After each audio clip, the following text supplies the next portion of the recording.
Hello and welcome to another Eternal video series here on my channel. As promised, today you'll get another full video series after the short review video from earlier. Today I'm going to do my first draft on my channel here with you guys, and we'll walk you through the draft and talk about every pick, then build the deck, and then we're gonna play the full draft games on here to see how we fare with the decisions we've made.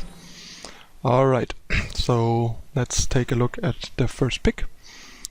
First of all, we have a legendary, which is basically mostly just a rare pick, because 8 power is a lot, and even in draft it's usually too much.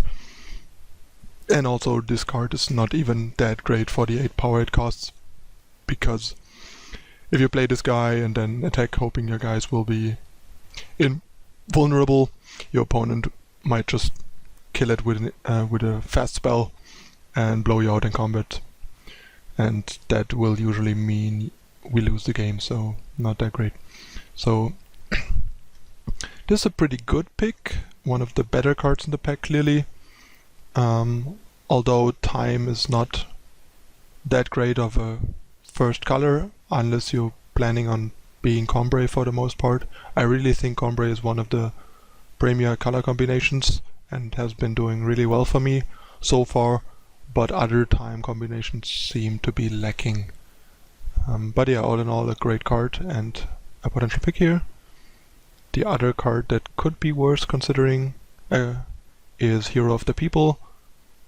It's a bit hit or miss, but can be really powerful, so it could be an okay pick, but not the greatest first pick, because I'd rather pick it when I have a deck that already enables it pretty well.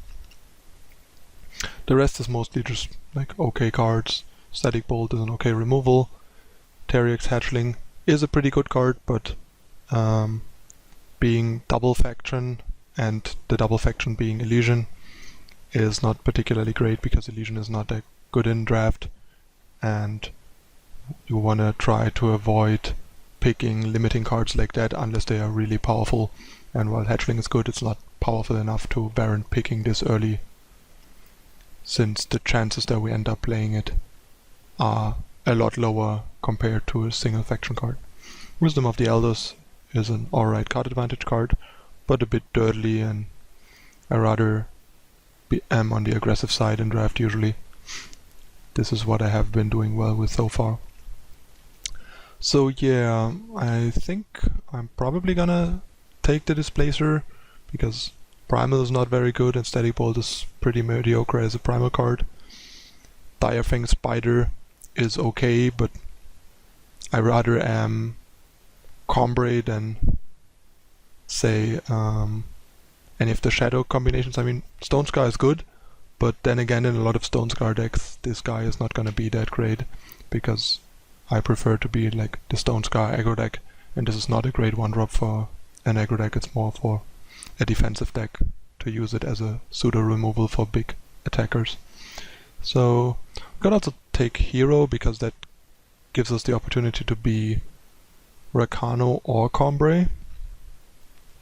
So it's kind of a close call between those two. I mean, if I wouldn't record right now, I'd probably just take Roland here for the 800 Shift Stone, simply because none of the picks are like super exciting. These two are solid, and there's a couple of cards I still want, but if I'm recording here I wanna make the right decision.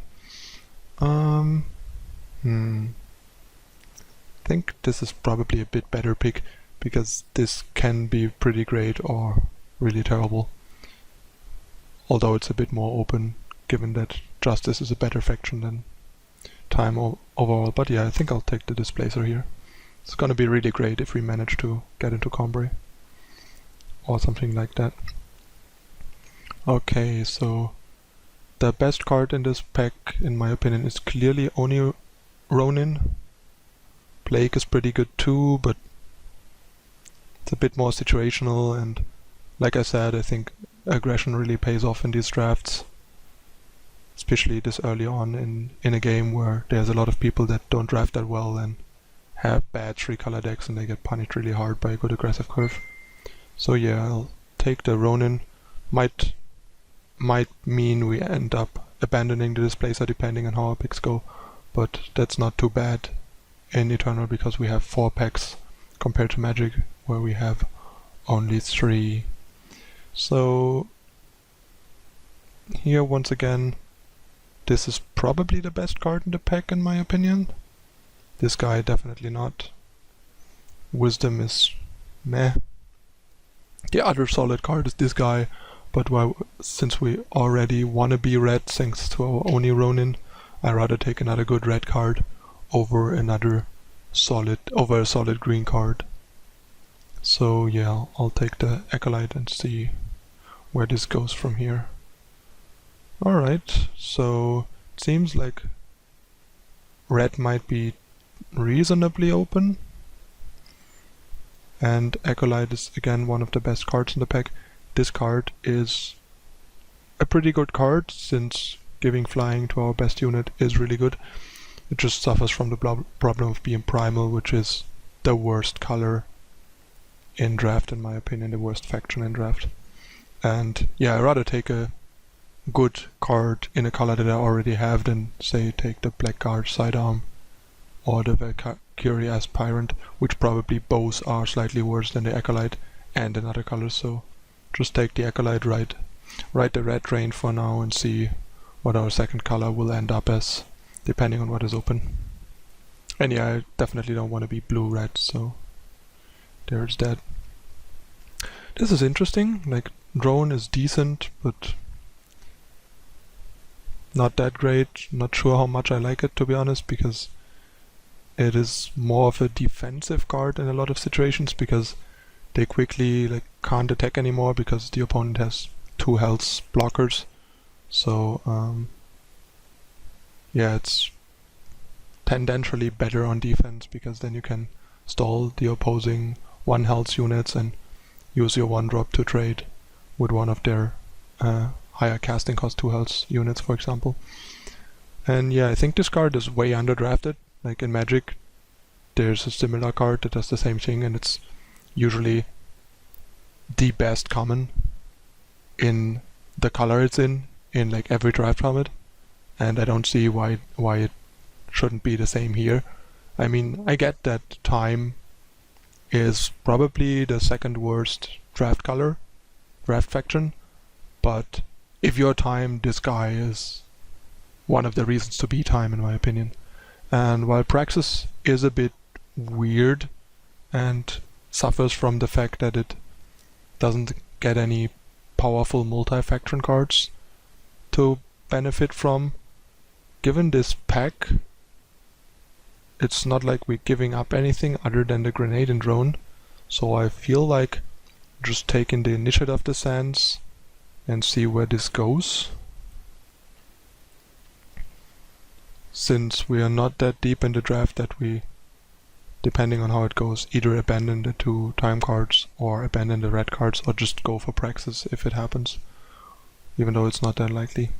This is a pretty terrible pack, and I think I'm gonna take the Combust just in case, because this guy is usually not gonna make my deck anyway, and there's still a chance that we end up in Stone Scar and the other cards are just really bad.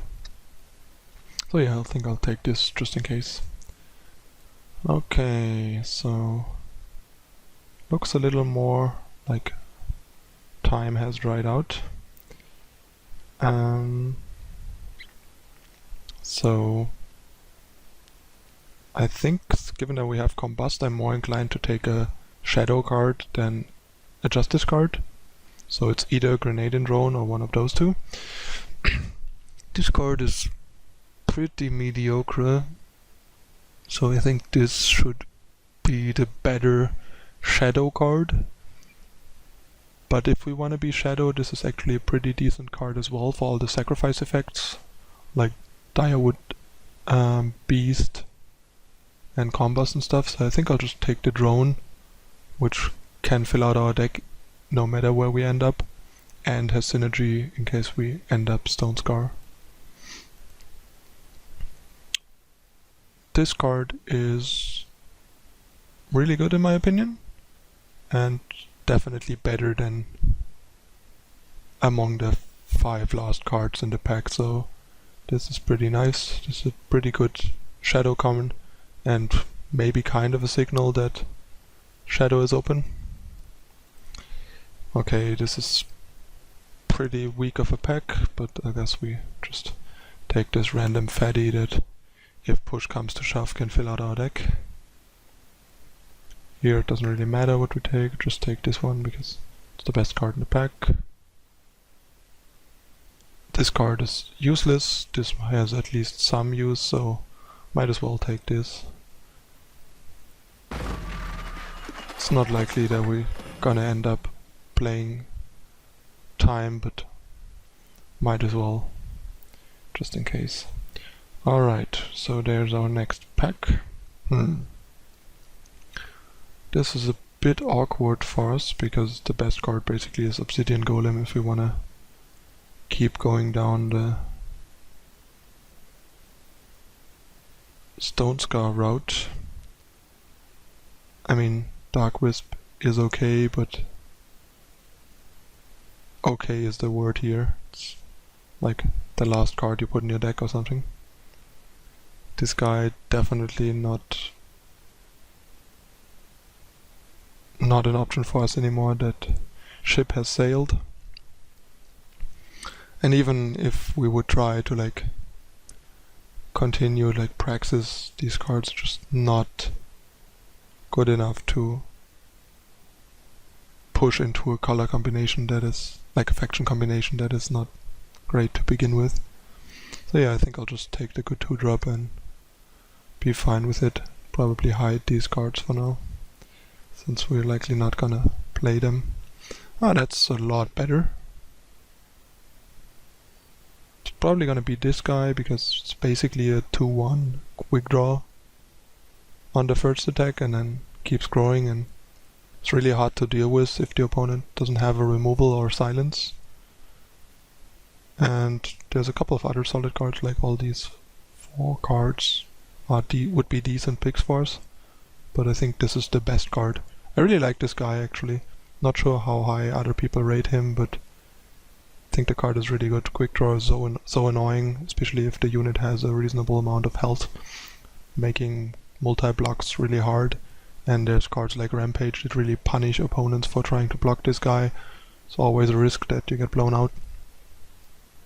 And yeah, this is just a fine removal. Not the greatest, especially in aggressive deck, but the fact that blocking also exhausts units, you can still just Alpha Strike into that big blocker, they eat one of your guys and then you kill the blocker and deal 2 damage. The fact that it deals 2 damage mitigates how weak it is on offense a bit. And yeah, Dark Return is just nice value card, and Javelin is an okay removal, usually. Okay, so we basically have the pick between Shadowlands Guide and Javelin, and I guess Diplomatic Seal, because fixing is always good, especially in an aggressive deck in Limited. I'll take the Guide, just because we already have 2 1-drops, and the token from the drone can also be brought back. And there might be some more that we get, and just a nice card to have. And yeah, Javelin is just okay, so I'd rather take the card that has the potential to be really powerful. Which brings me to the decision of this pick basically becoming Blood Beetle, just because there's not much else and Beetle goes nice with the Shadowlands Guide. And yeah, if we can pick up a couple of ways to enable Beetle, it's a pretty decent card. If you can manage to infiltrate it on 2, it's actually a really good card. It's kind of like the 2/2 flyer from Feln, basically. Except that it comes down a turn earlier, but needs the first turn to enable its flying and second attack point. This is basically an empty pack. Oh no, actually not. There's a faction fixer, an influence fixer for us. That's pretty nice. Otherwise I would have just taken this because it's a foil, a premium card. But yeah, this is pretty nice. Fixes our mana, our influence, and another 2-drop. Not the greatest 2-drop, but capable of trading with the majority of 2-drops. And there's a Rebel Sharpshooter. This is fairly late, so maybe there's like not that much Rakana going on in this draft. And yeah, this pack is again fairly empty. I'll take this just in case we end up with a couple of things he can tutor for, because then he can actually be a pretty solid curve topper. Okay, so yeah, the only reasonable pick for us is Destroyer. Once again, pretty late Teriax Hatchling. So yeah, probably not much Elysian going on the table. But yeah, this is the thing that you can try and like hope for by going into less popular faction combinations, basically, because you sometimes get rewarded with these really late powerful multi-faction cards that you otherwise wouldn't get.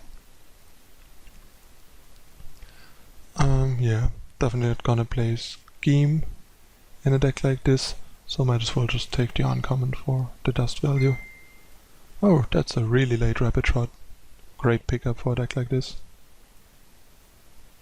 Both pretty bad, but this is a bit better at least. Probably still not gonna be in the deck, but we'll see. Oh, sweet. There's a couple of good picks. It's basically between Amulet and Obliterate. I mean, Amulet is almost better than Obliterate. It's just less flexible and more situational. Problem is, we don't have very good enablers for Amulet. I mean, it's nice that crowd favorite tutors for it, but we have a fairly hard time to reliably get through with it. So I'd probably rather take the Obliterate for multiple reasons. A solid removal, a solid way to finish the game dealing the last couple of damage points, and also it's a rare in terms of dust. So yeah, I think it's a close call between the two, but Stone Scar is not that great at enabling this, so I rather take that. And yeah, Desperado is nice, but it's kind of situational. It's not that easy to push through, and also you have to push it through with a unit on the opposing side, because otherwise you won't get anything out of connecting anyway. So this pick is basically between Guerrilla Fighter and Furnace Mage. It's kind of close, but I'm a bit more inclined to take Furnace Mage, just because it's nice to have a main deck way to deal with some annoying attachments, and it has a bit better stats in terms of pressuring the opponent. Sure, the Warcry is nice, but 3-2 on turn 4 has a hard time attacking a lot to get triggers out of Warcry. And also we might get some more of these down the road because they're common. This is a more unique effect and can generate a lot of value and tempo if it hits something. So yeah, I think I'll take this guy. Next we get another okay 1-drop to go along with our Shadowlands Guide. It's not great, but it's solid in an aggressive deck, and I hope our deck can make enough use out of it. Okay, so now it's between Execute and Javelin. I think in an aggressive deck, Javelin should be better. It's a power more expensive and deals us damage rather than them, but it allows us to take out a medium-sized blocker that's holding up our guys, while this basically makes them eat one of our guys for free before we can kill it, so I'd rather take the Javelin in an aggressive deck for that reason. So I think we have like 4 1-drops already, and Beetle is kind of hit or miss, so I'll take, like, we already have quite a bunch of 3-drops, but these 3 are not necessarily turn 3 plays, so we don't have that many actual turn 3 plays, and it's pretty nice to play this guy on 3 and slap a Iron Sword on it the turn after, to not get eaten in combat by something bigger and actually trade and gain us 5 life, or just drain for 5 if the opponent has no good blocks. So I think this guy is probably a better pick than the Beetle. I'm not 100% sure, like, let me know in the comments what you guys think. This pick is pretty close, since Destroyer is not the greatest card either. It's a pretty late found Bloodcaster, but I'd rather take the mediocre removal than a card that is just worth 200 dust. If it was foil, I'd probably take it. Sweet, another Acolyte, that's nice. Definitely help us maintain board advantage. Dark Return. A bad 2-drop in case we desperately need one. Another bad weapon. Crowd favorite still not getting anywhere.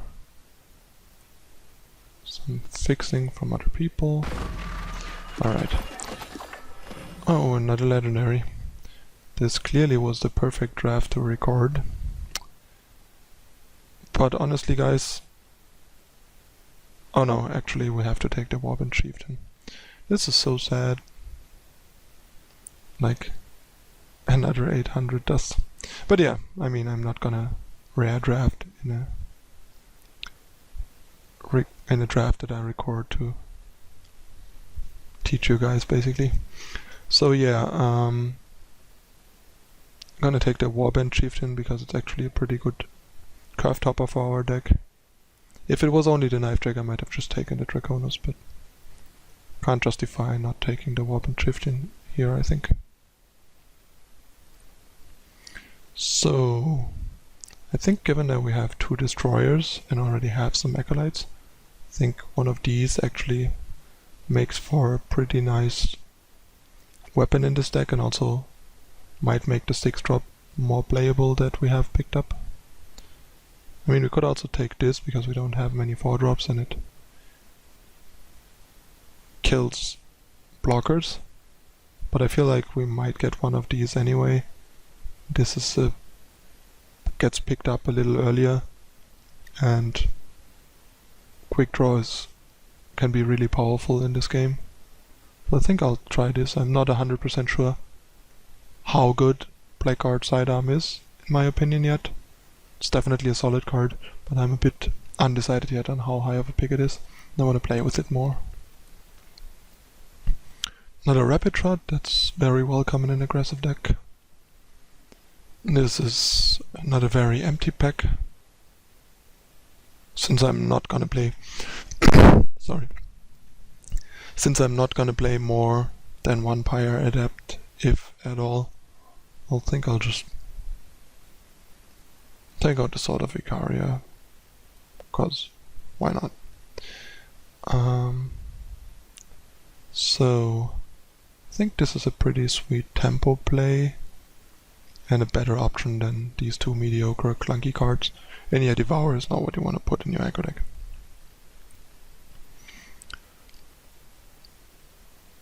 We are not that great at supporting Combust that we want a second one, and Rebel Sharpshooter is a pretty solid guy. We are a bit heavy on 3-drops, but oh well. Some more Combust enabling, I guess. We could actually consider picking up a Venom Fang dagger, given that we have 2 Sharpshooters, because a Sharpshooter is like the only guy I really want to put this on, because it suddenly turns it into an unblockable monster, more or less. So Yeah. I mean, we don't really have much use for the drones. We have nothing to like make them higher impact.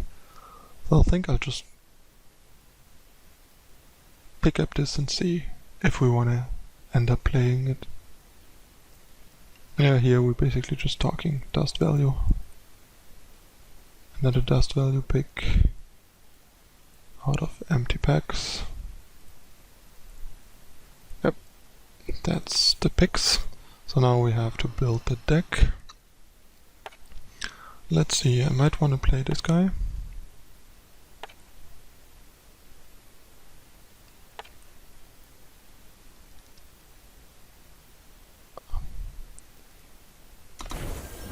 So, I mean, I think we have to run at least 17 lands in this deck, and crowd favorite probably gonna be the guy that gets cut for that.